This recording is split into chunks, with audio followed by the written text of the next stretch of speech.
Bonjour à tous et bienvenue dans cette vidéo consacrée aujourd'hui à la romanisation des provinces conquises par Rome.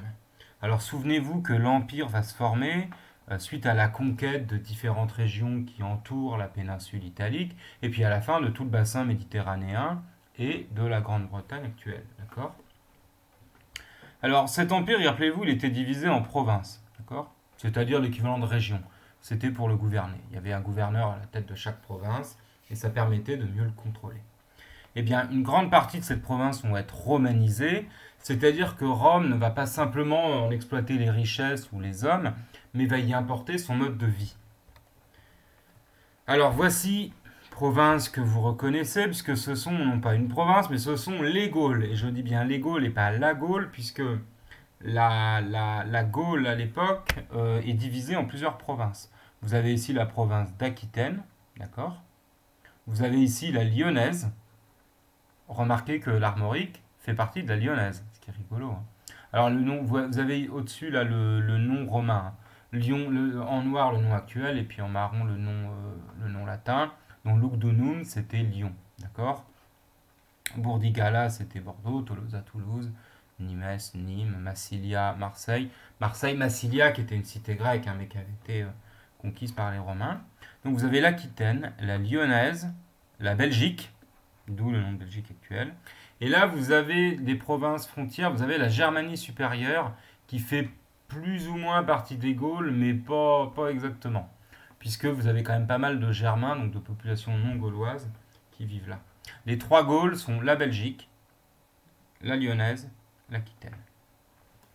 Et là, vous avez comment dire, la Gaule qu'on appelait la, la Narbonnaise à l'époque. Alors, avançons. Cet empire, vous le voyez, en fait, là vous avez une carte. Alors, là vous avez le nom de tous les peuples gaulois, mais c'est pas la peine de vous arrêter dessus. Il y en a un peu trop. Vous pourrez mettre pause et regarder parce que ça a donné certains noms. Vous doutez bien que les Vénètes ici, ils ont peut-être donné leur nom à Vannes. Ça, bon, c'est autre chose. Ce qui m'intéresse, c'est que vous constatiez que cette Gaule romaine, elle est parcourue par des voies romaines, d'accord, donc des réseaux de routes. On a déjà parlé, qui permet de relier les villes entre elles et qu'elle s'organise en fait principalement le long des grandes voies romaines et des fleuves. Vous avez la Seine qui est navigable et principalement le Rhône ici. Et la capitale des Gaules à l'époque, c'est Lyon, c'est Lugdunum. Alors vous voyez, elle est fondée en moins 47 avant Jésus-Christ, soit peu de temps après la fin de la guerre des Gaules. Et ça va devenir, à partir la fin du 1er siècle et début du 2e siècle, une ville extrêmement prospère, donc riche et grande. C'est la plus grande ville de Gaulle à l'époque. Vous avez ici une reconstitution. Vous pouvez constater qu'elle dispose de son cirque, hein, de son Colisée, qu'il y a une place du Forum qui est ici, qu'on va trouver un certain nombre de temples, un hippodrome, donc un stade, que vous avez des théâtres, et qu'elle s'étend à la fois sur la Saône ici, et sur le Rhône qui est là. Donc à la confluence de deux fleuves. Ce qui fait la richesse de cette ville, c'est qu'elle est sur deux fleuves navigables, ce qui fait qu'elle permet d'être un carrefour commercial. Donc le grand cirque qui est là, l'Odéon c'est un théâtre, d'accord, pour les concours musicaux. C'est comme un théâtre mais dont l'acoustique est préparée pour la musique. Le théâtre, vous allez voir qu'il en reste des traces. Ensuite l'ancien forum, donc le forum, la place où se retrouvaient les citoyens romains, hein, pour la vie politique. Alors vous voyez la ville haute était entourée de remparts, et comme elle s'est agrandie avec le temps, il y a eu une ville basse qui s'est développée, ici, le long de la Saône et du Rhône. Et effectivement, cette ville, de nouveaux quartiers se sont adjoints. Donc vous avez même eu un nouveau forum ici, l'ancien était là-bas, le nouveau est là. Vous avez des ports qui permettent de faire du commerce et de décharger des marchandises. Vous avez l'amphithéâtre et là, on peut assister à des jeux du cirque ou des grandes compétitions. Et vous avez là le sanctuaire des Trois Gaules. Alors je ne pourrais pas vous le montrer parce qu'il a disparu. Le sanctuaire des Trois Gaules, c'est un monument qui commémorait l'unité des Trois Gaules, donc la Lyonnaise, l'Aquitaine et la Belgique en fait, et qui était là pour commémorer l'intégration de la Gaule et des Gaules, des trois provinces gauloises, dans l'Empire romain. Alors vous voyez ce théâtre antique, tel qu'il est aujourd'hui, hein, il existe encore. À Lyon, vous avez le théâtre, il pouvait accueillir jusqu'à 10 000 spectateurs. J'espère qu'un jour vous pourrez aller à Lyon et visiter ces ruines romaines, qui sont en très très bon état. C'est très très impressionnant et on voit bien, il y a beaucoup de traces de cette ville romaine, c'est absolument passionnant. Alors les Romains ne construisent pas que des villes comme Lyon, Bordeaux, etc. Ce qu'ils vont faire aussi, c'est de grands aménagements et de grandes infrastructures. Et en fait, dans Astérix, on en voit énormément. Je vous ai mis cette idée-là. C'est qu'on voit ces deux Gaulois qui voient la Gaule se développer et se romaniser. C'est-à-dire romaniser, ça veut dire devenir romaine. Romaine au sens culturel et architectural. Donc là, quand ils sont en train de se balader, ils voient la construction d'un aqueduc. Alors rappelez-vous, un aqueduc, aqua ducere, c'est-à-dire c'est ce qui guide l'eau. C'est un pont qui permet de faire passer un cours d'eau potable au milieu pour aller alimenter une ville en eau potable pour que les habitants aient de quoi boire de l'eau sans être malades. Et vous voyez, il en reste encore en France, hein. Vous avez l'aqueduc Pont du Gard, près de Nîmes. Nîmes, ville sur laquelle vous travaillerez après avoir vu cette vidéo. Ce sera une des deux activités que vous aurez à faire. Cet aqueduc, ce pont du Gard, il est toujours là, il est absolument gigantesque et merveilleux. Il a survécu à l'épreuve du temps, ce qui donne une idée de la qualité des ouvrages romains et de la capacité des Romains à les construire dans tout l'Empire et de leur importance, l'importance de leur implantation en Gaule. Puisque vous voyez, il allait chercher sa source à Uzès, à plus de 100 km, presque 100 km au nord de Nîmes, plus de 100 km d'ailleurs. Et ensuite, à travers les montagnes et les vallées, il permettait de faire descendre l'eau en pente douce pour amener ça jusqu'à Nîmes. Ouvrage incroyable. Alors la ville d'Arles, maintenant, je vais vous montrer plusieurs villes hein, comme ça. Parce qu'il n'y a, pas que Lyon, il y a plein de villes. Elles sont surtout dans le sud de la France. Hein. Mais vous verrez, pas uniquement, je vous réserve des surprises à la fin de la vidéo. Ben, si vous regardez cette ville, vous pourrez mettre pause et regarder le descriptif. On retrouve encore tous les bâtiments typiques d'une ville romaine. Et c'est quoi le modèle d'une ville romaine? Eh ben, c'est Rome. Donc on y trouve des arènes, d'accord, un cirque, pardon, oui, des arènes. On y trouve un théâtre. Les Romains ont construit des ponts, ils étaient très très forts en ingénierie. Un stade, un forum, des temples, des thermes, ici évidemment, et des murailles. Les thermes, ce sont les établissements de bain, souvenez-vous. Et le même plan que comme dans toutes les villes romaines, un plan en damier, c'est-à-dire qu'on essaye de faire des rues avec des angles assez ouverts et puis des lotissements, quoi, des lots de maisons pour que la circulation soit assez facile. Alors, c'est un damier approximatif, hein, c'est pas de purs angles droits. Vous voyez bien que vous avez des tangentes, des médianes, que sais-je, qui arrivent, mais c'est des villes qui sont quand même faites pour qu'on puisse y circuler en char ou y amener des marchandises assez facilement, avec des avenues assez larges. C'est des villes dont le plan est quand même assez bien dessiné, il est très géométrique. Alors Arles à l'époque gallo-romaine, vous la voyez. Alors cette époque gallo-romaine dont je vous parle, vous avez compris, hein, il faut que je m'arrête 2 secondes sur ce terme. Cette époque gallo-romaine, gallo ça renvoie aux Gaulois, et donc les gallo-romains, ce sont ces Gaulois qui se sont romanisés, donc ces anciens Gaulois qui se sont mis à parler et à vivre comme des Romains. Donc on les appelle des gallo-romains. Parce que quelques siècles après la conquête de la Gaule, eh ben, les Gaulois ne vivent plus comme vivaient leurs ancêtres, ils sont mis à vivre en grande partie comme des Romains. Alors surtout dans les villes, mais je reviendrai là-dessus. Donc à Arles, eh ben, on a des thermes de Constantin, l'empereur Constantin fait construire des thermes, d'accord, établissement de biens. On a bien un pont. Alors ça, c'était un truc génial que faisaient les Romains. Arles est sur le Rhône. Le Rhône est un fleuve qui est qui connaît de grandes crues, qui a un très fort débit. C'est vraiment un fleuve très, très fort. Il y a beaucoup de courants. Donc construire dessus, jusque récemment, c'était pas du tout évident. Et ben pour arriver à construire sur des fleuves qui étaient capables de faire de grandes crues, qui avaient un grand débit, ils construisaient d'abord des premières arches sur plusieurs dizaines de mètres, et ensuite ils faisaient des ponts de bateaux. Ce qui fait que les bateaux étaient capables de s'adapter au niveau du fleuve, ce qui est pas évident à faire et ce qui montre bien leur grande ingéniosité. On a l'amphithéâtre qui est là, donc on peut voir des combats de gladiateurs. Aujourd'hui, ça sert aux corridas ou à d'autres spectacles, hein, si vous n'aimez pas la corrida. On avait une muraille qui faisait 1,6 km de long, la muraille. Donc c'est quand même pas mal. Pour vous donner une idée, je veux pas dire de bêtises, mais c'est à peu près ça fait plus ou moins la taille du centre historique de Dinan. C'est pas éloigné, d'accord? Donc c'est quand même une ville qui n'était pas une petite ville. Hein. On y trouve un théâtre. Donc on a un théâtre romain qui sont construits, hérité des Grecs. À côté, ils avaient fait un grand cirque pour pouvoir un stade, si vous voulez. Et puis on a bien le forum dans la ville, le cœur politique, hein, qui permettait aux gens Romains de se retrouver, effectivement. Autre ville, Nîmes. avec ces arènes hein, qui sont restées et qui sont célébrissimes. Les arènes de Nîmes, eh ben, qui sont construites alors sur le modèle un petit peu du Colisée. C'est moins grand que le Colisée à Rome, bien évidemment, mais c'est en fait encore mieux conservé puisqu'on a vraiment l'intégralité de la structure qui est là. Et donc, on peut voir que dans cette ville, et là vous voyez bien, sur cette photo aérienne, vous voyez bien l'héritage romain, c'est-à-dire qu'on a des grandes avenues, on voit bien qu'on a des formes assez logiques qui sont là, et on retrouve encore dans la ville de Nîmes actuelle, pas tout, parce qu'une partie des bâtiments ont disparu, ils ne datent pas de l'Empire romain, mais on retrouve un certain nombre de rues et un tracé de la ville qui nous rappelle cette origine romaine.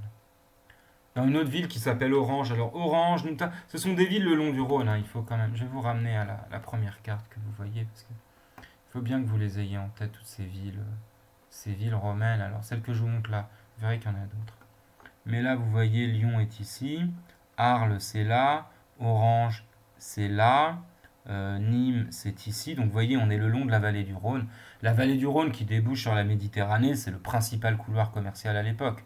Ça permet d'aller dans la Méditerranée, donc de rejoindre tout le reste de l'Empire en bateau et Rome très rapidement. Donc c'est ici qu'on trouve les principaux points de richesse, même si après il y en aura d'autres qui vont s'établir le long des fleuves ou dans des provinces différentes. Mais ici on a vraiment, c'est là dans la province de Narbonnaise, qui n'est pas considérée comme une province de Gaule à l'époque. Hein. D'accord. Eh bien, cette Narbonnaise, qui est l'Occitanie actuelle avec la Provence, eh bien, c'est une province qui est romanisée depuis très longtemps. C'est pour ça qu'on y trouve autant de, de bâtiments et de vestiges, et d'ailleurs pas simplement des ruines romaines. Et vous voyez à Orange, par exemple, dans cette ville, eh bien, on trouve encore un théâtre antique qui est incroyablement bien conservé. C'est-à-dire qu'on a effectivement l'amphithéâtre qui est là, on a la skène, le proskenion, vous vous en souvenez, on en a parlé hein, de ces termes grecs qui permettaient de désigner le théâtre. Et aujourd'hui encore, on peut y faire des représentations. Et pour les pièces antiques, c'est quand même formidable. À Orange, on a aussi des arcs de triomphe. Dans toutes les villes romaines, les empereurs feront construire des arcs pour célébrer leur victoire et leur grandeur. Donc, c'est pas réservé qu'à Rome, vous comprenez. La romanisation de l'Empire, ça veut dire qu'on crée que toutes les villes de province qui se développent se mettent à être un petit peu des petites Roms, des copies de Rome, prennent modèle sur Rome et font des bâtiments qui ressemblent, pour imiter le mode de vie romain, sans compter les termes qui vont se répandre dans tout l'Empire. Alors évidemment, vous me dites, mais Paris à l'époque ça existe. Oui, Paris c'est Lutèce. Alors Lutèce, c'est une toute petite ville. Là, vraiment, la grande ville gallo-romaine, c'est Lyon, c'est Lugdunum. Lutèce, c'est une ville parmi d'autres qui est construite simplement sur l'île de la Cité à Paris. Alors l'île de la Cité, c'est là où vous avez Notre-Dame aujourd'hui. C'est un tout petit morceau de Paris à l'époque. Elle est sur une île. L'intérêt, c'est qu'elle est facile à défendre. Vous avez deux ponts sur la Seine. Elle est entourée par des remparts. Et on trouve, il y a des arènes, il y a des bains, il y a tout ce qu'il faut. Mais c'est une petite ville. C'est pas la gigantesque ville. C'est au Moyen Âge que Paris deviendra de plus en plus grand, à mesure qu'elle débordera à droite ou à gauche sur chaque rive de la Seine. Alors les campagnes, comment ça s'organise? Bon, dans les campagnes, il faut que vous compreniez une chose, on y trouve ce qu'on appelle des villas. C'est-à-dire qu'il y a sans doute des Gaulois qui vivent dans des villages, mais en fait, comme ils construisaient en bois ou en terre, et en chaume, en torchis, etc., on a trouvé assez peu de vestiges des Gallo-Romains. On sait peu de choses sur les paysans qui sont restés dans les campagnes et qui ne vivaient pas en dur à la romaine, ils nous ont laissé assez peu de traces. Donc on connaît mal leur mode de vie, on connaît très bien le mode de vie des Gallo-Romains des villes, donc qui étaient commerçants, qui étaient artisans, qui étaient artistes, etc. Bon, vous travaillerez sur Nîmes, vous verrez un petit peu les activités qu'il y avait. Et dans les campagnes, le mode, alors les campagnes, vous travaillerez dessus aussi, parce que ça, c'est ce qu'on appelle une villa. Alors, autant les Gaulois, ils avaient des grandes fermes sur lesquelles ils travaillaient autour de villages. Faut pas imaginer le cliché à l'Astérix, hein, c'était pas ça. Et la villa romaine, là, vous avez une reconstitution de celle de Verne-sur-Sèche. C'est une ville qui est juste à côté de Rennes, hein, qui est en bord périphérie de Rennes. Et bien la villa romaine, en fait, c'est un gigantesque domaine où vous avez un maître qui possède sans doute des centaines d'hectares et qui en fait est capable. Alors il y a deux choses. Soit il est spécialisé dans une production, par exemple de la poterie, par exemple du vin, par exemple de l'huile d'olive, par exemple du blé, ou alors de la viande, que sais-je, de la laine, par exemple, tout ce qui peut se transporter. Il ne faut pas que ce soit périssable. Eh bien, dans cette ville-là, il y a la demeure du maître, il y a les demeures des esclaves, parce que vous avez des centaines d'esclaves qui travaillent parfois dans les villes-là, d'accord? Vraiment des centaines de personnes qui travaillent au champ, et tout est fait sur place. Comprenez bien, il ne peut pas dire, bah, je fais par exemple du blé, puis un camion va me l'emmener pour le... Enfin, pas du blé, c'est pas un bon exemple. Moi, je ramasse des olives et puis elles seront pressées ailleurs. Non, il faut un pressoir. Quand on fait du vin, eh ben, il faut faire pousser la vigne, il faut la ramasser, il faut la transformer, il faut la mettre dans des amphores. Et si ces amphores, on peut les préparer sur place, c'est pas plus mal. Donc ces villas sont très très autonomes. Et vous en trouvez, là pour le coup, dans toute la Gaule. Et donc on y vient à cette armorique avec ces cités gallo-romaines. Alors à l'époque, c'est simple, il faut que vous compreniez une chose. Les Romains ne sont pas des grands marins. D'accord? Ils savent naviguer, mais c'est pas comme les Grecs, c'est pas un peuple de la mer. Donc, si vous prenez ce qu'est l'armorique à l'époque, donc la Bretagne actuelle, elle est divisée en des chefs-lieux, si vous voulez, des départements. Vous avez le département de Condat, qui est la ville de Rennes, qui existe à l'époque. D'accord? Eh bien, Dinan n'existe pas. La grande ville des Côtes d'Armor, c'est Corseul. D'accord? Et pour tout ce qui est nord des Côtes d'Armor, Trégor actuel, Léon, Cornouailles, Pays Bigoudin, Creil-Braze, le centre-Bretagne, c'est carré, vous voyez. Donc les villes importantes sont dans les terres. Et vous avez aussi Vannes, effectivement, parce que les Romains pêchaient beaucoup dans le golfe du Morbihan. Et Nantes est là à l'embouchure du fleuve, mais vous voyez, ce pas des villes qui sont en bord de mer, alors qu'aujourd'hui la population bretonne, elle se concentre plutôt, bon, il y a Rennes et Nantes, mais elle se concentre sur les bords de mer. Bah, à l'époque, elle se concentre dans les terres. Et tout ça est relié par des voies romaines. Et la voie romaine qui part de Corsol et qui va à Rennes, elle passe pas loin de Dinan, il y a encore des traces, on peut la voir dans les forêts. Donc vous avez un réseau de voies romaines qui existe. Effectivement, vous avez des garnisons. Et tout autour, eh ben, vous avez des villas. Alors celle de Verne-sur-Sèche, elle est pas loin. Comme ça, une fois que la production est faite, elle est vendue à Rennes et elle est envoyée ailleurs. Et autour de Corsol, eh ben, vous avez... Alors là, je peux vous montrer, il reste aujourd'hui, vous êtes déjà allé à Corsol. Vous avez sans doute vu qu'il y avait à l'entrée du village, vous avez une avenue comme ça, un parc. Et ben, c'est les restes de la grande avenue romaine, parce que c'était une ville très importante, avec les tracés de ce qui étaient sans doute des magasins et des boutiques. Et on peut encore voir, alors les colonnes ne sont pas d'époque, mais elles ont été refaites pour vous donner une idée de ce à quoi ça ressemblait. Et pas loin, vous avez peut-être déjà vu Temple de Mars, sanctuaire du Haut-Bécherel. Et ben, il y avait un très grand temple dédié au dieu Mars, d'accord, qui était à quelques kilomètres à peine, hein, tout près de Corsol. Et voilà une reconstitution de ce que ça pouvait être. Ça, c'est le bâtiment dont il reste la ruine. Vous voyez la ruine, je crois, qui est là. Donc là, la vue que vous voyez, c'est comme ça. Et ben, on avait sans doute un très très grand bâtiment, un très grand temple dédié au dieu Mars. Ce qui nous donne une idée de l'importance de la ville. Donc vous voyez, même en Bretagne, c'est pas parce qu'il n'y a pas énormément de vestiges qu'il n'y en a pas, au contraire. À Langrollet-sur-Rance, on a trouvé des traces d'une villa romaine qui ressemblait sans doute à ça, donc qui était une villa très importante, où le maître s'était fait construire une piscine, il avait ses thermes pour ses bains, donc c'était vraiment quelque chose de très important. On en a trouvé une à Tadin d'ailleurs aussi. Il y en a une au Kew, pas loin d'Evran, donc on trouve des villas, ces villas elles sont dans les campagnes, c'est à partir de ça qu'est organisée l'agriculture, c'est envoyé dans les villes et à partir des villes, ça part à Rome ou dans l'Empire, ça s'échange. Donc, tout ce mode de vie, cette organisation romaine, elle va s'accompagner de la diffusion du latin. D'accord? Donc d'abord, ce sont les soldats romains, les armées romaines qui vont diffuser. Les Gaulois vaincus vont être obligés d'apprendre la langue du vainqueur. Il va être principalement parlé dans les villes, d'abord le romain, donc le latin. Donc dans toutes les villes, très rapidement. Les anciens chefs gaulois, c'est simple, ils envoient leurs enfants à l'école romaine, leurs enfants apprennent le latin, ils prennent des noms latins, et très rapidement, en une ou deux générations, on ne parle plus que latin chez les chefs, les marchands et les élites gauloises, et donc on a perdu la culture gauloise. La langue gauloise va rester parlée dans les campagnes, on pense jusqu'au 5e siècle après Jésus-Christ. Donc ça va quand même survivre plusieurs siècles à l'invasion romaine, mais ça va disparaître, ça va s'éroder petit à petit. Mais à mesure que ça se romanise, c'est le latin qui devient la langue parlée. Ce qui vous explique évidemment pourquoi nous aujourd'hui, on parle le français qui descend du latin. Alors voilà l'arbre, la famille de ce qu'on appelle les langues romanes. Partout où les gens dans l'Empire se sont mis à parler latin, aujourd'hui ils parlent les langues romanes. Alors je vais vous parler un peu de ça parce qu'en général c'est quelque chose que vous ne connaissez pas, mais en fait la première trace de l'Empire romain et de la romanisation, ben vous êtes en train de l'entendre et tous les jours vous utilisez c'est votre langue. Vous parlez le français qui est une langue latine ou romaine. Alors à la base vous aviez le latin, bon le latin classique, bon, puisqu'on appelait le proto-latin. Alors j'avance, c'est très simple. Les Romains, quand ils écrivaient en latin classique et ils parlaient en ce qu'on appelle le proto-roman, pour faire simple, d'accord. Ce proto-roman, il va se diffuser. Alors, soit il va aller sur l'île de Sardaigne, par exemple, ça va quasiment pas bouger. La langue qu'on parle là-bas, elle est très proche du latin. Ensuite, ils vont nous parler plutôt ce qu'on appelle le latin vulgaire. Le vulgus, c'est le peuple latin, un latin populaire. Donc, qui est plus un latin très pur, qui est très éloigné du latin classique. Mais ça va devenir le gallo-romain, et ce gallo-romain, il va donner lieu au français, à l'occitan. De l'autre côté, chez les espagnols qui vont être romanisés, eh ben, ça donnera l'espagnol, le catalan ou le portugais, vous voyez. Ça se divise, c'est comme un arbre familial, hein, vous remontez. Et le roman oriental, eh ben, il va donner l'italien, le dalmatien ou le roumain, je vais vous montrer. Voilà la carte des langues romanes en Europe.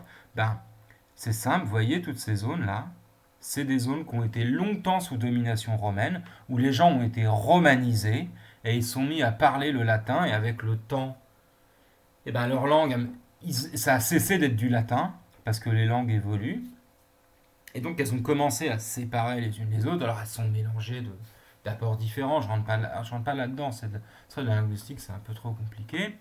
Mais retenez une chose, c'est que dans le nord de la Gaule, ça va donner le français. Dans le sud, c'est ce qu'on a appelé l'occitan. À l'est de l'Espagne, en Catalogne, ça va être le catalan. Ici, l'espagnol. Là, vous avez le portugais. Là, vous avez le galicien, etc. Là, en Roumanie, on parle le roumain. Bah, le roumain, c'est une langue latine. Si vous la voyez écrit, vous verrez plein de mots qui ressemblent au français, à l'espagnol, etc. Et ben, c'est normal, parce que ça a été une province romaine très romanisée, et les gens ont gardé une langue romane. Ce qui vous dit que, d'ailleurs, quand vous entendez Roumanie, il faut entendre la Romanie. Romanie au sens de province romaine. D'accord. Donc tout ça, ce sont les langues latines. Ce qui fait que quand vous entendez, un jour vous apprenez l'espagnol, le portugais ou l'italien, vous allez dire fichtre, c'est proche, ça ressemble au français. En fait, c'est pas que ça ressemble au français, c'est qu'on a des ancêtres latins. Alors, toutes ces langues romanes, elles font partie de la même famille, elles sont plus ou moins cousines, d'accord. Elles sont plus ou moins proches. L'ancêtre commun, c'est le latin. Et alors là, je vous montre, j'ai trouvé ça, c'est très bien fichu. C'est la distance par rapport au latin. Ici, ça serait la langue la plus proche du latin. Alors, c'est le sarde. Le sarde, c'est le dialecte qui est parlé ici sur l'île de Sardaigne, d'accord. Ensuite, vous avez l'italien. L'italien est assez proche du latin. Il a varié que de 12%. L'espagnol de 20%, le roumain, l'occitan, le portugais, le français, etc. Ce qui veut dire qu'en fait, quand vous êtes français, si vous voulez apprendre l'espagnol, en fait, c'est plus facile d'apprendre pour vous, comment dire, l'espagnol. Enfin, c'est pas comme ça qu'il faut que je le dise. Le français, il a l'air plus difficile que l'espagnol ou l'italien, qui sont des langues qui ont l'air plus simples, parce qu'en fait, le français, il a beaucoup varié par rapport au latin. Or, nous, en fait, on a nos racines latines, et en fait, on les retrouve, dès qu'on fait de l'italien ou de l'espagnol, on retrouve des mots communs, et en fait, qui descendent du latin. C'est pas que les Espagnols. Enfin, on a récupéré des mots espagnols, les Espagnols ont pris des mots français. Mais à la base, en fait, on a le même arbre généalogique, ce qui fait que quand on parle, on a beaucoup de choses en commun. Voilà, pour les langues romanes. Alors, je vais quand même vous montrer un petit tableau. Là, vous avez les principales langues romanes. Alors, voilà des mots latins. Lingua, en français, ça donne les langues. Lingua en italien, lingua en espagnol, lenga en occitan, lingua, limba. Vous voyez, cantare, qui est chanter en latin, eh ben ça n'a pas bougé en italien, c'est toujours cantare, c'est chanter chez nous. Cantar en espagnol, cantar en occitan, chantar. Vous voyez, en fait, les mots sont quand même très proches parce qu'ils ont la même racine et ensuite ils ont légèrement varié selon les langues. Ils ont plus ou moins varié. Capra qui donne chèvre, d'accord, qui a donné capra, les Italiens, vous voyez, ils n'ont pas bougé. S'il y avait du sarde, ce serait encore plus près. Cabra, cabrac, chèvra, etc. D'accord. Voilà, vous pourrez regarder les clés. Ben voilà, clave qui veut dire les clés. Et nous on a gardé clé. Il y a chiave en italien, lave, clavo, clave, clavo, chave, etc. Ecclesia, église, qui vient du grec, donc les latins ont repris. et là ça donne église, chiesa, igliesa, gliesa, eglese, esclesia, iglesia, biserica. Ça, je sais pas pourquoi il est aussi différent, mais après, c'est l'histoire propre de chaque langue. Et nocté, qu'on entend dans nocturne, hein. Quand on dit quelque chose est nocturne, et ben nocté, noct, c'est le latin pour nuit. Et ben en français, c'est devenu nuit, c'est notte en italien, noche en espagnol, nuet, nit, et vous le retrouvez, vous voyez, vous retrouvez ces mots propres. Bon, je vous ferai d'autres recherches, hein, vous pouvez trouver plein de vidéos, plein de choses comme ça sur Internet. Étudiez un peu l'histoire des parentés des langues, les familles de langues, vous verrez, c'est absolument passionnant, parce que les langues sont cousines, elles ont des origines communes parfois, mais voilà. Donc peut-être qu'on aura l'occasion d'en reparler. Voilà la trace écrite, je vous sens enthousiaste, donc prenez vos plus beaux crayons. Donc la romanisation des peuples soumis. Progressivement, les peuples soumis aux Romains vont adopter la culture et le mode de vie romain. On appelle ça la romanisation. D'accord? C'est-à-dire qu'on se romanise, on devient romain, au sens où on adopte, pas adapte, pardon, je modifierai le mode de vie et la culture romaine. Les empereurs vont encourager la création partout dans l'empire de Ville, Nîmes, Corseul. Elles sont bâties selon un plan en damier, d'accord? Les rues sont perpendiculaires et parallèles, ça forme plus ou moins un quadrillage. Et elles sont organisées autour du forum, c'est comme Rome. Donc les mêmes types de bâtiments, d'accord? La langue latine se diffuse, les élites gauloises vont rapidement se mettre à parler latin. Alors une chose que j'ai oublié de vous dire, il faut que je remette la carte, à l'ouest de l'Empire, à l'Orient, ça ne va pas être romanisé. Pourquoi est-ce que ça ne va pas être romanisé? Vous comprenez, il n'y a que l'Occident, donc que l'ouest de la Méditerranée, ils appellent la Roumanie, où on trouve les langues romanes. C'est parce que ici, la langue de culture, la langue qui domine, vous vous en doutez, c'est le grec, et que les Grecs ne vont pas apprendre le latin. Tout ce petit monde-là va parler grec pendant plus de 1000 ans après la conquête romaine. D'accord? Donc l'Empire romain, il faut bien comprendre, il a deux langues. Il a le latin à l'ouest et le grec à l'est. Et les élites romaines, les Romains, apprennent le grec. D'accord? Et il arrive que les Grecs cultivés fassent du romain, mais les Romains ont un petit complexe d'infériorité culturelle vis-à-vis des Grecs, et ils apprennent leur langue. Donc retenez ça. À l'ouest, le latin, à l'est, le grec, ce que je vous ai mis là. Je vais mettre autre chose. Donc voilà, seule la partie occidentale de l'Empire se latinise, l'Orient utilisant le grec. Donc des villas font leur apparition, elles ont tout le confort de l'époque, et la vente de produits agricoles et artisanaux font la fortune de leurs propriétaires. Permettent de nourrir et de ravitailler les villes, et les esclaves y travaillent. Donc vous noterez ça. Pour la prochaine fois, vous me ferez l'activité sur Nîmes, page 142, 143, mais vous trouverez tout ça dans le travail à faire. Et vous ferez une activité que je vous mets en plus sur le commerce, le fonctionnement d'une villa gallo-romaine pour voir un peu comment ça se passait. Voilà. Eh bien, je vous remercie de m'avoir écouté. Je vous mets un petit bonus. J'ai trouvé une vidéo qui présente un peu une villa pas loin d'ici. Regardons-la avec une reconstitution. Ça vous mettra dans le bain pour une des deux activités. Et je vous mettrai en lien aussi, j'y tiens. Il y a un C'est pas sorcier qui est très bien fait sur la ville de Nîmes, sur les Gallo-Romains. Vous le regarderez. Ça complétera très bien le cours. Merci à vous.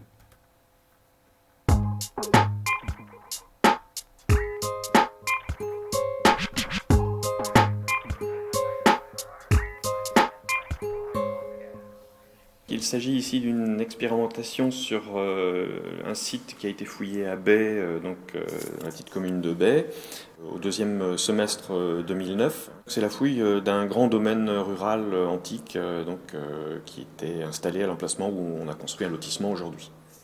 Alors en premier lieu, on y rencontre le domaine proprement dit, enfin la résidence proprement dite du maître de l'exploitation agricole. C'est une grande exploitation agricole finalement, hein. Donc avec une partie résidentielle dans laquelle on trouve une grande demeure, une salle de réunion dans laquelle le maître des lieux recevait sa clientèle.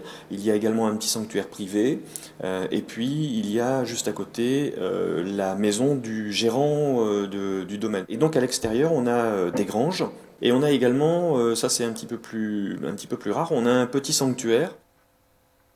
L'expérimentation se fait dans une salle où on a plusieurs écrans, plusieurs projecteurs et donc des lunettes avec des capteurs qui nous permettent finalement de voyager dans le domaine.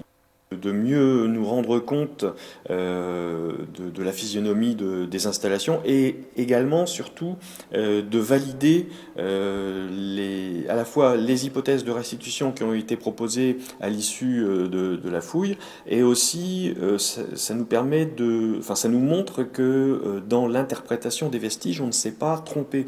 On n'a pas d'incohérence majeure. Cet outil peut être utilisé pour d'autres sites, hein. On pourrait imaginer, si on avait suffisamment de données, on pourrait très bien imaginer une promenade dans un quartier de la ville antique de Condat.